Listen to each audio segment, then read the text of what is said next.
Fanatec is the brand that made sim racing normal. Not the best force feedback you can buy, not the cheapest, and depending who you ask, not the most exciting. But if you sat down at a proper sim rig at any point in the last 15 years, there's a good chance it was theirs. That position, mainstream, complete, everywhere, is a strange one to hold in a market that's changed as fast as this one has. So this is what Fanatec actually is in 2026. What they represent and why they got there. What they're genuinely better at than anyone else. Where they're now losing, and to whom. A quick look at what they don't do, which turns out to be as revealing as what they do. And then, who should actually be buying their gear today? Start with the position, because everything else follows from it. Fanatec has been at this since 1997. That's a quarter of a century of building wheels. And for most of it, they had the serious end of the market largely to themselves. What they built in that time wasn't one great product. It was a catalog. Bases, wheels, pedals, shifters, handbrakes, and now cockpits, all designed to click together. That's the thing to understand about them. Fanatec doesn't win on any single component. They win on completeness. You can build an entire rig without leaving their website, and every part will talk to every other part. Nobody else in sim racing offers that at the same depth. So, strengths. And the first one is structural, not technical. Console. Fanatec is licensed on PlayStation and Xbox properly with an official Xbox development kit, so games can support their displays and inputs natively. And that matters enormously because most of the premium competition, Simagic, Simucube, Acetec, is PC only. Consoles ignore USB hardware that isn't licensed. So if you race on a PlayStation and you want serious direct drive, your options collapse to a very short list. And Fanatec is at the top of it.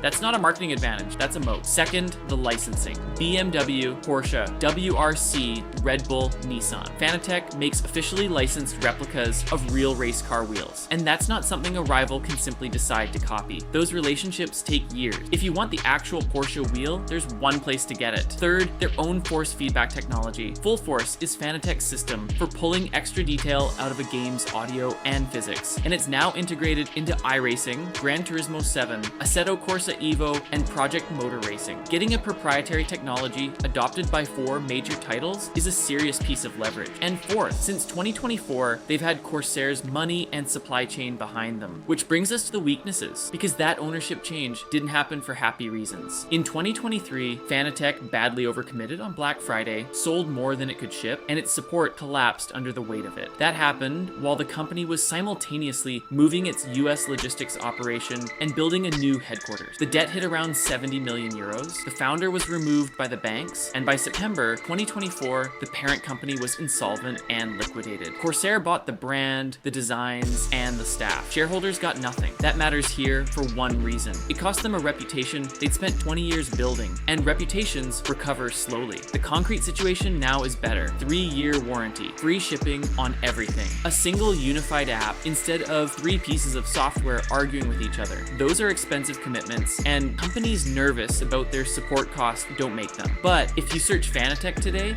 you'll still find years of anger, and a lot of it is from a company that legally no longer exists. The second weakness is the walled garden. Fanatec's quick release is theirs. Their ecosystem is designed so that once you're in, leaving means rebuying wheels. That's a deliberate strategy, and it works for them, but it's a real cost to you. And open brands like Simagic don't charge it. Third, and this is the one that's actually hurting them, they're no longer the value option, not close. While Fanatec was collapsing, Moza and Simagic spent those years undercutting them hard and catching up on field. An 18 Newton meter Simagic base is around $700.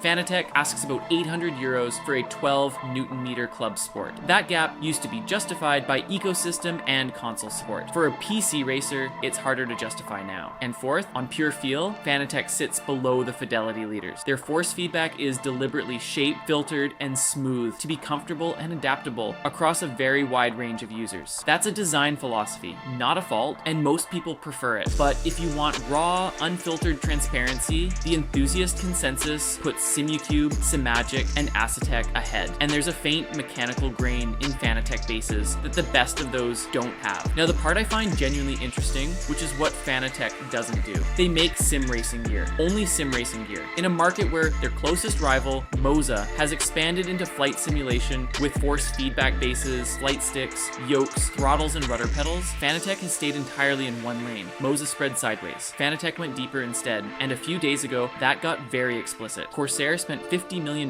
buying Trak Racer, the cockpit manufacturer, and Trak Racer isn't becoming a Corsair brand. It's being folded in as a sub-brand under underneath Fanatec. Corsair's own announcement welcomed them to the Fanatec family, not the Corsair family, so the strategy is now clear. Fanatec isn't hedging into adjacent hobbies. It's absorbing the rest of the sim racing stack, one category at a time, and it's being positioned as the anchor brand of a much larger company. In Corsair's last quarter, their peripherals division grew 13% with gross profit up 27%, and Fanatec was named as a key driver, carrying margins above segment average. Which leaves the practical question. If you race on console, this is close to a non-decision. Fanatec is one of very few real answers. The SDK support is genuine, and nothing on PC-only rival shelves will help you. If you want a complete ecosystem from one place, and you value that everything is guaranteed to work together over squeezing maximum performance per euro, they're excellent. And the Trak Racer acquisition makes that story stronger. If you want an officially licensed replica wheel, there's no alternative. But if you're on PC, chasing fidelity, and comparing what a given number of euros buys you, Fanatec is no longer the obvious answer, and hasn't been for a while. That's where Simagic and Simucube live. Fanatec's advantage was never that they made the best single component. It's that they made all of them, and made them work together, and got there first. In 2026, that's still a real reason to buy. It's just no longer the only one that matters.